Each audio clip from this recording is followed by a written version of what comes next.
Good day everyone. So welcome sa panibagong YouTube math tutorial natin. So ngayon, ang i-discuss naman natin ay present value of the compound interest with having different compounding period. Now, without further ado, let's proceed with the next slide. Our objectives. So first, compute the interest and the present value in compound interest and solve problems involving compound interest that is computed more than once a year. Now, again, start pa rin tayo sa defining terms. So, let's start. So, again, kung hindi natin napanood yung previous video regards with the compound interest, mas maganda mapanood niya rin yan, no?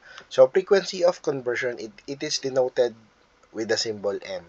So, the number of conversion periods in 1 year. Next, conversion or interest period, that is T, time between successive conversion of interest. Next, the total number of conversion periods, so that is denotes by the symbol or the letter N. And paano makuha yung N?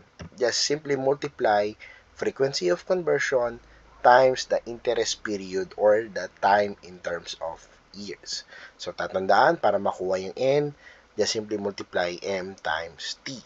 Next, another one will be the nominal rate. It is the annual rate of interest. That's the R.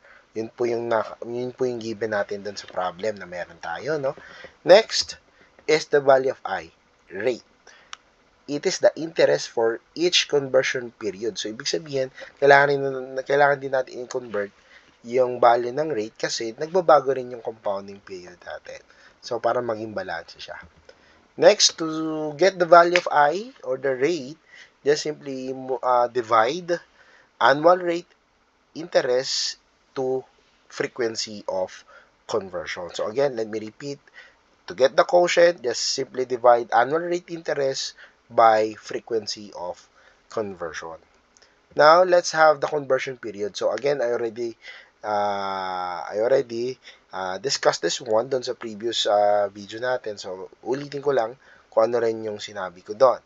Sa conversion period, we have different scenario o compounding period. So, let's start with the word annually. So, yung annually, synonymous siya sa word na per year, yearly. So, yun po yung mga pwede nating i-relate doon sa word na annually. So, ang conversion period ay nakabase po sa kada taon. So, pag sinabi natin kasi annually, kada taon. Now, here's my question. Ilang taon ang meron sa isang taon? Isa. So, that's the reason why M is equivalent to 1. So, lagi natin tatandaan na yung conversion period ay nakabase po per year. Okay? Next, semi-annually. Pag sinabi natin semi-annually, per 6 months. So, my question is this, ilang 6 months ang meron sa isang taon o sa 12 buwan? Ilan? Dalawa. So, that's the reason why M is equivalent to 2. Next, quarterly. Now, pag sinabing quarterly, every 3 months. So, what do you think? Ilang tatlong buwan ang meron sa isang taon? I hope you get the same answer with me, which is 4. Okay? Next, monthly. So, in terms of month, ilang buwan meron sa isang taon o ilang months meron sa isang year? Ilan? 12. Okay? And last is daily. So, pag daily naman, ilang araw meron sa isang taon, yung standard number of days sa isang buong taon, and that would be 365. So, those are the conversion periods na kailangan alam natin para lang sa ganun ay mamaster natin yung pagkuha ng mga value na nararapat na mailagay doon sa ating formula, no? Now, since present ng ang natin, ang problem ngayon, mag-iiba na rin po ang ating formula. So, sa previous video kasi natin, maturity eh. So, di po natin sila pwedeng gamitin ng sabay. So, kapag maturity, yun yung gagamitin mo. Pag present, ito naman yung gagamitin mo, no? Now, to solve for the present value, that is f divided by the sum of 1 plus I raised to the value of n. Okay? Now, let's define or let's break it down, all the information doon sa formula. So again, the P will stay the same, the principal or the present value. F, same case with P, it is the maturity or the future value. At the end of the term, I, R over M, that's annual rate interest divided by the frequency of conversion. And N, to solve for the value of N, that's simply multiply M to T. Okay? So that is the formula that we will use when the problem is looking for present value under compound interest with having different compounding period. Okay? Now, find the interest and the present value of 50,000 ZU in 4 years if money is invested at 12% compounded semi-annually. Again, sabi ko sa inyo, in a word problem, you read, and you understand. You need to understand kung ano ang sinasabi sa atin ng problem para magawa natin to ng maayos at higit sa lahat tama. Ngayon, since nabasa na natin, I hope naintindihan na natin, first question will be, ano ang pinapahanap sa atin ng problem? Sige, basa.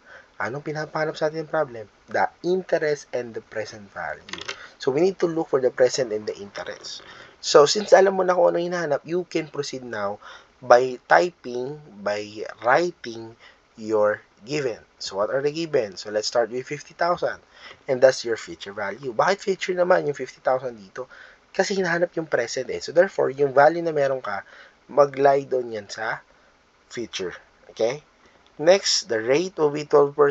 It becomes 0.12 or 0.12 times it is in terms of 4 years. And what's the value of M? Tandaan, the compounding period is semi-annually. So, kada 6 na buwan.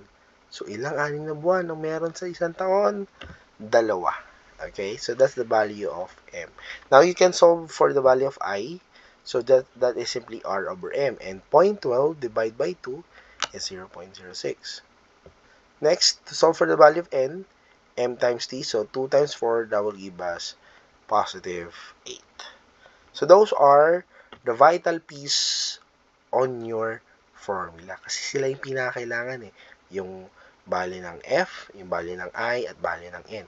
Para na sa gadon, mahanap natin yung present value. To solve for the present value, that is F divided by 1 plus I raised to N. Now, after you write the formula, you try to make sure you substitute it correctly.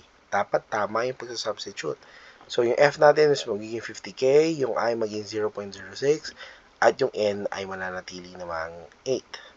Then, same case, doon sa previous video natin when it comes sa compound interest, kailangan adapt natin yung rule of PEMDAS. So, yan, by observation. Ano kayang dapat unahin kung naalala natin yung PEMDAS rule? Yung value ng nasa loob ng parenthesis. Because, if we're gonna remember, the definition of P under the PEMDAS rule is parenthesis. So, you first perform what's inside the parenthesis. So, 1 plus 0.06, that is 1.06. And then, you raise it to 8. So, 1.06 raised to 8. So, what do you think? Tingnan po. Dapat makuha nyo po yung sagot, same as mine, which is 1.5938480745. Kapag hindi nyo po nakuha yan, tignan ulit yung calcu, kasi baka mali po tayo na input, kasi kahit nasa decimal part lang tayo, basta mali ang malagay na number doon sa calcu, there's a great chance na mali na rin yung iyong mga sagot. Next, you divide, get the quotient of 50,000 and 50,000 divided by 1.5938480745, and the result is 31,370.618. And to solve for this, kailangan, to finalize our answer, kailangan 2 decimal place lang. Ilan meron tayo? Marami yan eh. Pero laging 2 lang. So, tingnan natin. 61 ang kasunod. 61 yung ating decimal value. Yung 1, yung 1 ay susunod sa kanya ay 8. So, kapag nasa range ba ng 5 to 9, yung sinusundang number, mag-a-add po ba tayo ng isa or hindi na po? Mag-a-add po tayo. So, that's the reason why your final answer is 31,370.62. Okay? Next. Class, di ko na nilagay yung pag-solve ng interest dito. Again, para ma-solve lang yung compound interest, we just simply subtract F minus P. Okay? Next. Ayan. So, dito naman, pinakita ko na siya dito. So, to solve for compound interest, F minus P, so 50,000 minus 31,370.62, the result is 18,629.38. So, ayan pinakita ko siya dito sa next slide kasi hindi nakasya dun sa previous slide. So, the compound interest is 18,000 and the present value is 31,000. Okay? Next, our last example, what is the present value of 25,000 due in 2 years and 6 months if money is worth 10% compounded quarterly? Again, very clear that we need to look for the value of the present value. So, we need to write the givens para mas mabilis tayo. So, what are the given? So, since hinahanap natin present values, therefore, the 25,000 will become our future value. So, that would be 25,000. Next, the rate is 10%. That would be 0.1. So, yung iba dyan sa inyo, malamang lumabas yung 0.1. At yung iba naman, lalabas yung 0.10 as your answer for 10%. Next, the time, 2 years and 6 months. So, sabi ko sa inyo, kung napanood yung previous video natin, na kapag months ang naibigay sa atin, we need to change that one. Okay? Yung 6 months, change natin yan into fraction para magkaroon tayo ng decimal part. So, 6 divided by 12 or 6 over 12, that is 1 half. And 1 half converted to decimal, that's 0.5. And that's the reason why I have here 2.5. 2 is in terms of years and 0.5 representation for 6 months. Next is the compounding period, which is 4. Bakit? Kasi quarterly yan. Okay? Next, to get the value of I, 0.10 divided by 4, that is 0.025. Again, para na-encounter nyo ulit yung sinasabi kong scientific notation, i-move lang po natin yung ating mga decimal point according sa number ng pag-move at yung sign ng iyong exponent. Next, to get the value of N, M times T, so 2.5 times 4, that will give us 10.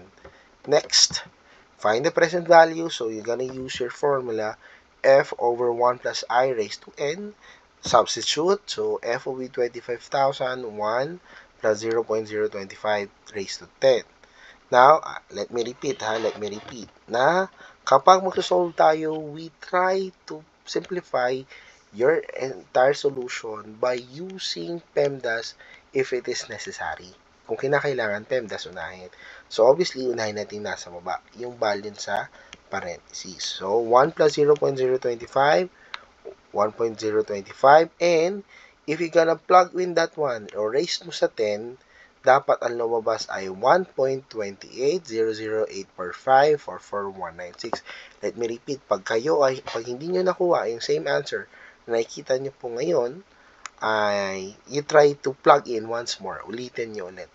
Okay, so just be careful on inputting your data dun sa calculator kasi mamali ka lang dyan ng pindot, wala na, tapos na, finish na. And then, ayan po yung kanina, no? You need to divide 25 divided by 1.2800845449196, and the result is 19,529.96. Since ang kasunod ng 6 ay 0, so obligado ba tayo mag-add ng isa sa 6? Hindi na, kasi kapag ang susunod na number ay nasa pagitan ng 0 to 4 or mismong 0 at 4, hindi po sila pwedeng required to add 1. Okay, so lagi lang yung cancel. So the final answer would be 19,529.96. So, yun, yung ating wrap up when it comes with the solving present value under compound interest. So, sa susunod na video natin, abangan naman natin paano naman ang pagkuha ng time, ng rate sa compound interest. So, muli, this is Math Turo, no? So, wag natin kakalimutan mag-like sa ating video, mag-subscribe na rin sa ating munting channel, at i-share to sa mga kapwa nyo mag-aaral na nahihirapan pa rin pagdating sa compound interest. Muli, this is Math Turo. Thank you and God bless.